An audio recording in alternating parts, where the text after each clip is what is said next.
Cultivated Marketer, Episode 18, Why Influence Beats Intelligence with Dan Gregory.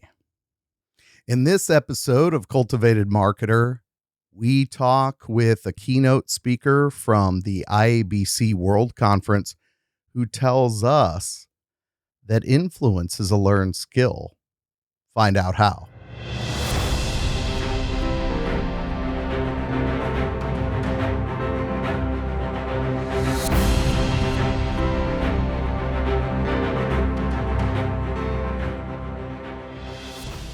Welcome to Cultivated Marketer, where we talk marketing professional development so your garden of opportunity grows. This is Brent Bowen, and my partner in crime in professional development, Matt Tidwell, is not together with me while we do this recap. We'll do an extensive recap of IBC WorldCon before the next episode, but Matt and I were able to spend a little bit of time and some of the social gatherings, receptions. It was great for he and I to reconnect just even beyond, our Kansas City Midwest setting, but to do that in New York was a great environment to catch up and spend a little bit of time with him. And we'll recount some of those activities when we're together in person again here in another week or two. But all in all, it was great to reconnect with peers and colleagues we hadn't seen. I hadn't seen many of those peers or colleagues since 2019. That 2019 in Vancouver was the last time everybody was in person together at IBC World Conference. So I know we had a tremendous set of conversations informally all across the conference, as well as formally, which some of those we're going to bring those to you in the coming weeks. But I want to express a special shout out to the Dine Around crew that I was able to join on Monday night of the conference after I was able to give my presentation. We ate at Gallagher's, which is a great steakhouse in New York City, not too far from Times Square. That's where the conference was held. And if you're not familiar with the Dine Around concept, I particularly had not participated in one up until this point, truly. When I was in Vancouver, I participated in one of the Dine Arounds, but most of the people in the Dine Around, when it was scheduled, most everybody at the table knew one another. And the concept is essentially at these conferences, the organizer of the conference booked several restaurants. In this case, there were 18 restaurants that were booked across New York City with the idea that 10 people who may not know one another will actually book a reservation and get to know a new group of people. And I met a fabulous group of people, communication professionals, marketing professionals at my Dine Around. And I can't wait, 4 of whom were from the Minnesota area and they didn't know each other, which was super cool. And I can't wait to go back to visit Minnesota soon to catch up with them. But Matt and I, like I said, Matt and I'll talk more about that in the coming weeks and our experience around the Dine Arounds, because I think it's a really nice piece of the overall programming of the conference. And if you haven't had the opportunity to do one of those, really pretty cool. As I mentioned, we were pretty busy, among the sessions that we had. So I was presenting Monday, so I was plenty busy, just even preparing for my presentation. But after my presentation, Matt and I were able to sit down and connect with a couple different folks for formal conversations at the conference. And we'll be bringing those interviews to you. The first of which will be a conversation that we had with Dan Gregory on why influence beats intelligence. And Dan's a really interesting guy. He's a self-proclaimed introvert who he'll express, and you'll hear this in the interview, learn the skill of how to network and how to socialize and how to make that part of his process, because his belief is part of the skills of great leaders aren't the technical skills that you derive in certain functions of your job, but they're different soft skills. So we compare and contrast technical skills and soft skills in this conversation. And it's interesting to hear the lengths that Dan went to actually start to learn these soft skills. So we'll talk to Dan about that, and you'll hear about that in just a few moments. In future weeks, you'll also hear from Darcy Eichenberg, So we sat down with Darcy and talked about how to be your own hero at work. And the gist of that conversation is that many professionals, when times get tough in their current role, it's either fight or flight, right? And she has this process and mode of thinking where she encourages folks to, instead of just immediately determining to flee, reassess and examine the situation and think about that situation to see if you can turn that situation. And is it about how you think about the situation that's really influencing it? So we'll talk to Darcy Eichenberg about that here in coming weeks. And then the other conversation after that chat with Darcy will be one with Brad Whitworth. And it's a topic that Matt and I hadn't really discussed up until this point in any great degree. But certifications are becoming increasingly important in professional development.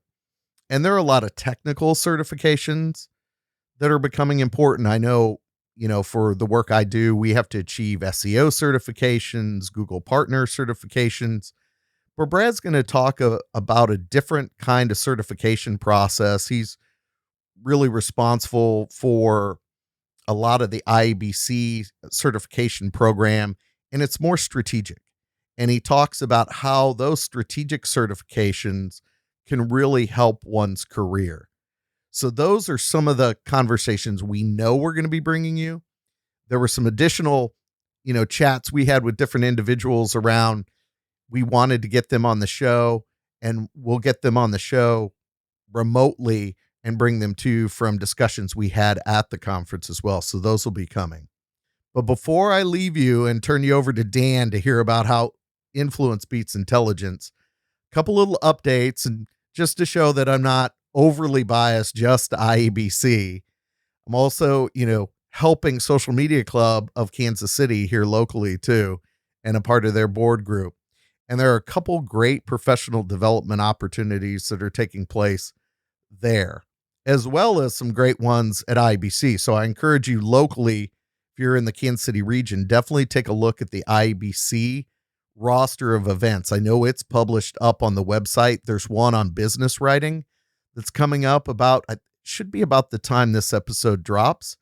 And then they've got a full calendar of events that are taking place. I presented earlier this year to the local IABC chapter on live streaming video. So significant supporter of IABC locally as well. But Social Media Club of Kansas City, August 5th, has media personality Ali Trost, who's affiliated with Sporting KC, as well as the new women's soccer team, the KC Current. So she's going to be talking about leveraging social media to help build your career. So that's taking place August 5th. So mark your calendar for that. Location, I think, is still TBD, but by the time this episode drops, they should have a location situated for that. And then the other date to mark on your calendar is September 23rd, where Big Brothers Big Sisters of Kansas City just went through a significant rebranding exercise. And so they're going to be talking about rebranding for a purpose. And it's essentially a case study of rebranding a 100-plus-year-old nonprofit for a new era, basically. And that will be hosted at Big Brothers Big Sisters of Kansas City at 1709 Walnut.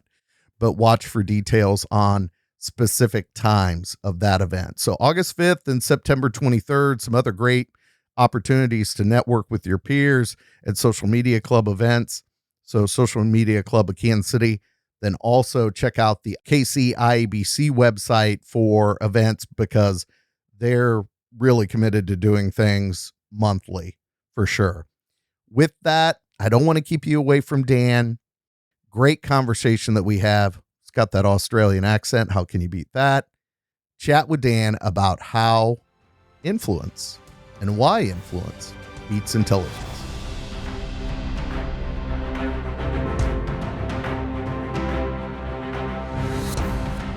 This is Brent Bowen. And I'm Matt Tidwell. And we are at the IABC World Conference here in New York City. And we're sitting down with Dan Gregory, who just finished a fabulous session I know Matt's going to touch on. And We're going to spend about 20 minutes with Dan and Matt chatting a little human behavior. Yeah, thanks, Brent. So excited to have been able to, we're lurking around here at World Conference, pulling people by the arm and putting our microphone in front of them. He literally didn't pull you by the arm, did he? Close. No, it was definitely lurking though. Yeah. Oh yes. Dan gave me that corner of the eye. Who is this gentleman? Who is this gentleman, and why does he look like he's going to accost accost me? I me? used my IABC board badge to give me instant credibility, right? But no, I'm so glad we were able to strong arm Dan and get him down to our lair here, Brent, because fascinating topic that we've talked about a little bit before on prior shows. Dan and his partner, Kieran Flanagan, I should mention his organization is called the Behaviour Report, and Dan's from Australia, as are many IABC World Conference attendees, so he fit right in there. But the title of their presentation this morning was Influence is More Important Than Intelligence. I think I got that right, Dan. But again, we've talked about how as communicators, we need to be students of human behavior. And we need to be sort of, very cognizant of that as we go through, particularly our professional development. It's not all about the tools, right? The tools for communicators are out there. It's also about how we approach the stakeholders. And so, Dan, first of all, did I characterize your presentation correctly? Did I miss anything there? I think you've really nailed it, Matt. I think what we started with. So one of the reasons we came to this position was I would often be called to speak to groups of very intelligent people, scientists, engineers, people who topped the class in school and were not experiencing the kind of impact or influence that they wanted to and were frustrated and couldn't work out why. And it kind of reflected my own, I guess my own school experience. So I grew up in the western suburbs of Sydney, which is sort of where the working class people live. So in Australia, if you can smell salt water, you're wealthy. If you live further away from the coast, which is where I live away from the water, so I don't smell salt water. If I'm lucky, river water or pond water. But yeah, so what I realized was I kind of topped my school in pretty much every subject, and success just didn't happen. And so we kind of get taught that, if you do well at school and, you apply yourself and then you go to university or college, that's the path to success. And it turned out that wasn't exactly the path to success. And so I became really fascinated with it. I thought, clearly intelligence isn't, the silver bullet that we've been promised. And that really led to a really interesting conversation and I think informed, my own inquiry into human behavior and influence and psychology and sociology, which has sort of become the great passion of my life. And I think that, as I said, when I'm asked to come in and speak, I was speaking to some climate scientists, and I quite often get brought in to be a provocateur, to challenge them with concepts that they may not want to hear, and to use humor as an anesthetic. And so that's kind of my gig. So I went in and I said, look, the problem is you think being right is enough. You think being right gets the result. And I said, right doesn't get the result. Right doesn't get you rich. You actually need something more than that. And that's a really frustrating message for them. I could see it was really upsetting them too. And I said, well, let's be scientists about it, given that everyone here in the room is a scientist. We've been double-blind testing the but I'm right hypothesis for the past 50 years. It's never produced a positive result. Maybe the scientific thing to do is to fail that hypothesis and try a new one. And it's interesting, when you look around the world, you look at, whether they be business leaders or political leaders, and you go, how did that person end up in a position of authority? Because they're rarely the smartest person in the room or the most qualified person in the room. However, typically they tend to be the most influential person in the room, or at least the person who's best at generating influence with people. So they've got great people smarts, but they're not necessarily smart people. So that's kind of where the genesis of this morning's keynote came from is Kieran and I being brought in to help people who are smart to be people smart as well. So yeah. Right. So, and you even see that in some job descriptions now, where the notion of being able to gain acceptance or gain not authority, but gain acceptance into ideas and concepts, particularly in the marketing and communication field. I've seen that sprinkled into some job descriptions of the ability to win over and influence colleagues. And what attributes, if you're an individual, so I actually spoke about Elon Musk yesterday in my presentation, right? And it probably strikes me, based on the things I know about Elon Musk, that he probably wasn't the type of individual that was gaining influence and winning over people. And how can that be a learned skill? Oh, I think it very much is a learned skill. You know, if I think back to myself, so in high school, I was very quiet and academic. I nenever would have gathered that from your presentation this morning, but I just as an aside, Brent, I was in the room. Yeah. But I'm incredibly introverted by nature. You know, that's where I would over-index. However, what I realized was when I started my advertising career, which is where I started my business career, I realized that it wasn't just about being a good strategist or being a good creative person. 90% of my work was walking into a boardroom and asking people for millions of dollars to produce a drawing that I'd done overnight, and their careers were at stake. And I mean, that's a high degree of trust sale. And I was awful at that. Like it was bordering on a personality disorder. I was so bad at talking to people. And so I ended up, I spent 3.5, almost 4 years traveling the world working as a stand-up comedian because I wanted to get good. I wanted to get bulletproof. I wanted to get comfortable in front of a hostile audience. And so I really developed that skill. So if you say to someone that I went to school with, oh yeah, you know, Dan ended up a stand-up comedian and now he travels around the world speaking to people, you know, thousands of people in rooms. It doesn't marry with who I was back then. Their impression of what you were at the time. So it's absolutely a very, very much a learned skill, and certainly was for me.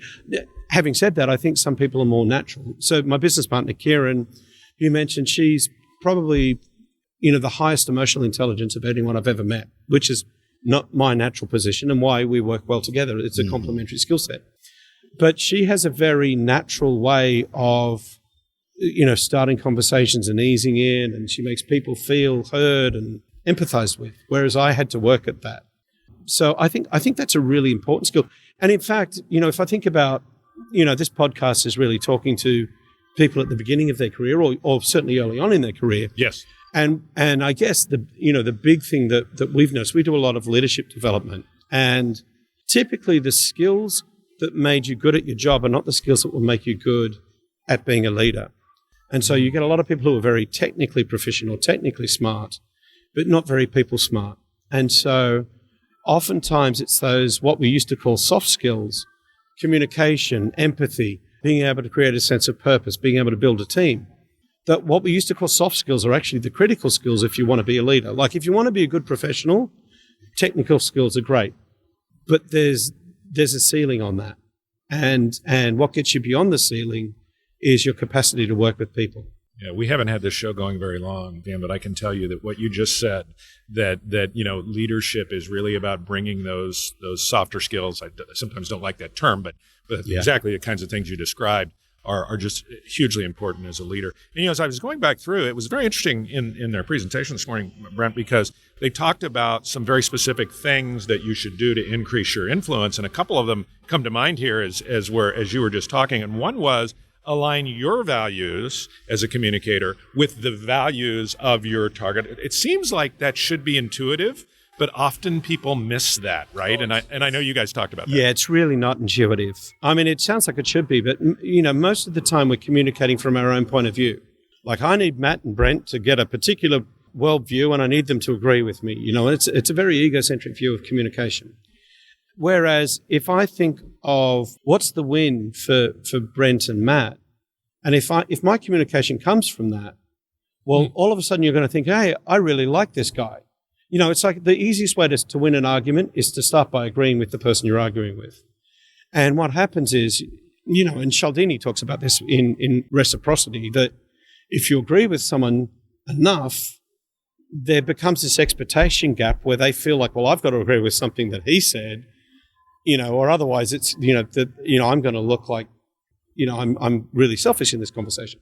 So I think that's a big part of it as well. And I think that So I'll give you an example. I was working with some pharmaceutical salespeople in Australia, 400 pharmaceutical salespeople in the room. And I said to them, okay, let's talk about your customers. Their customers are doctors. I go, so you tell me, what do you think your customers sell? What business are they in? What do they sell?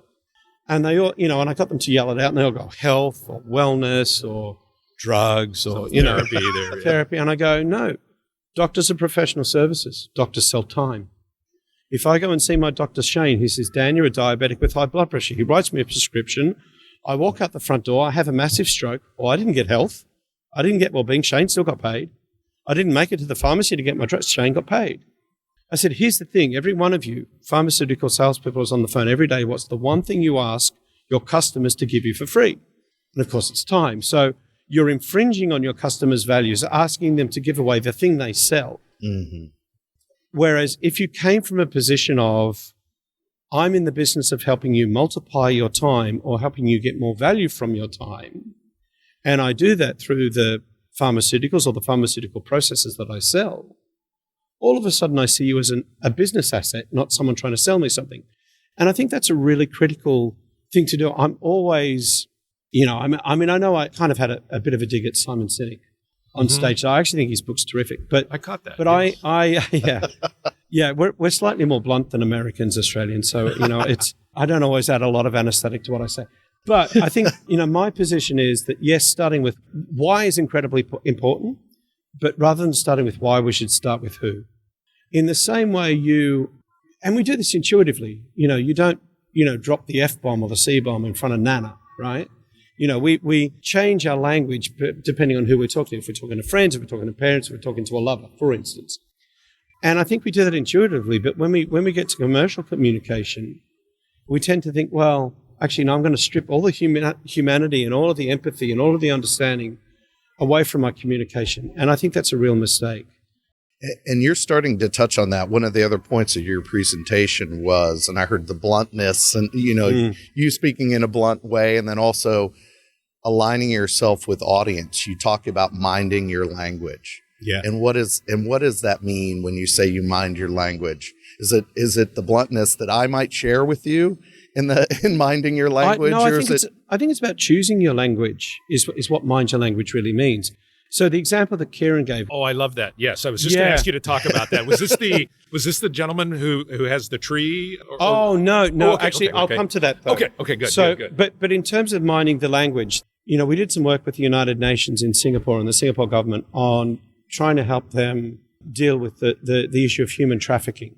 And one of the things that we talked about was we euphemize our language and we soften it, and it lessens its impact. So if we say human trafficking sounds a lot nicer than, say, slavery, which is a hard word.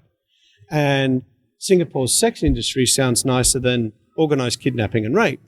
And we said, here's the problem with euphemizing the language, is the more we soften the language, the less urgent it is. Like, yeah, we should deal with human trafficking, but if you say Singapore's got a real slavery problem and you're a first world country, all of a sudden that's like, oh my God, that's a real political thing that we need to deal with. That's a source of national shame.